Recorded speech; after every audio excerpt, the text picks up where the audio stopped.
Hi, this is Rachel Gable. I'm the assistant editor of the Fence Post magazine, and this is your Fair Cattle Markets update for April 20th.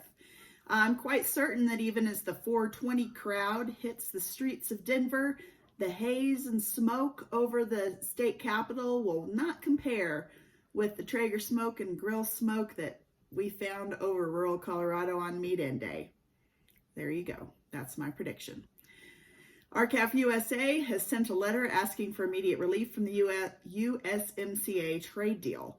The letter, addressed to Ambassador Catherine Tai and Ag Secretary Tom Vilsack, states that the USMCA, more than any other multinational free trade agreement, has severely weakened the United States' live cattle supply chain in the rural communities it supports. Included in the letter are two charts.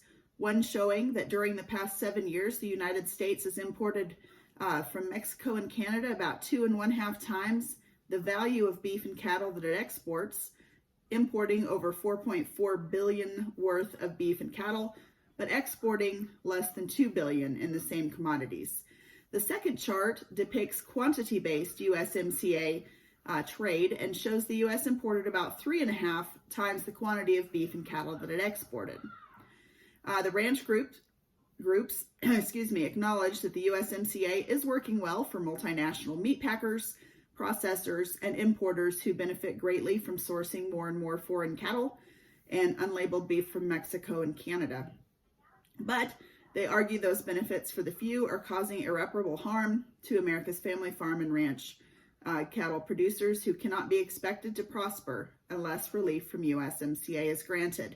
The letter also describes how multinational corporations exploited domestic cattle producers by importing tens of thousands of slaughter-ready cattle from Canada while simultaneously depriving U.S. cattle producers access to their own markets following the onset of the COVID-19 pandemic.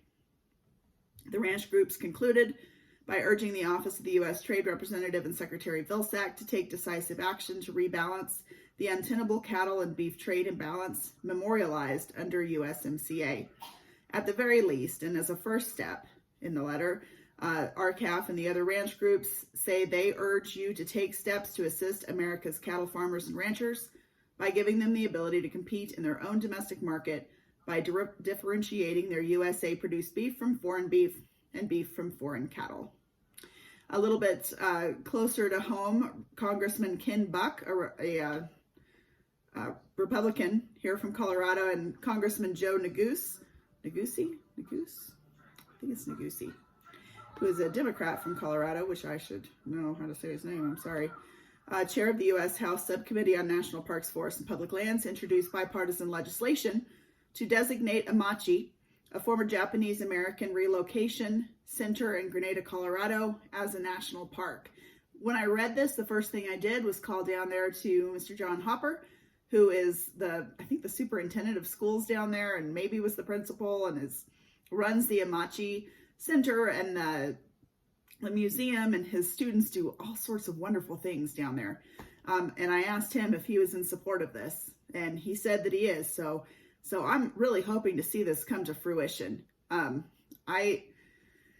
were a lot of Japanese Americans, almost all of them, almost overwhelmingly American citizens, that were transported off the West Coast and housed behind barbed wire at Amache. And some of those buildings have been relocated, though some of the original things do remain. It's certainly somewhere worth protecting and remembering.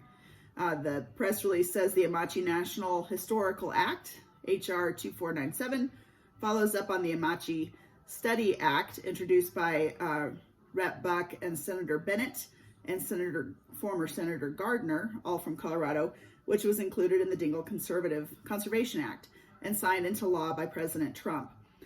This bill directed the Department of Interior to conduct a special resource study at Amache to assess the historical significance of Amache and determine the feasibility of Amache becoming part of the national park system. The Grenada Relocation Center, known as Amache, was one of the 10 incarceration centers across the U.S. forcing Japanese Americans to relocate into military-style prisons during the first months of World War II. Amache opened August 27th of 1942. About 10,000 Japanese Americans passed through Amache and 7,000 were imprisoned there. According to the National Park Service, the cemetery, a reservoir, a water well and tank, the road network, concrete foundations, watchtowers, the military police compound, and trees planted by the internees still remain. So I'm hoping to see that come to fruition. Hope you're having a great Tuesday, and I'll see you tomorrow.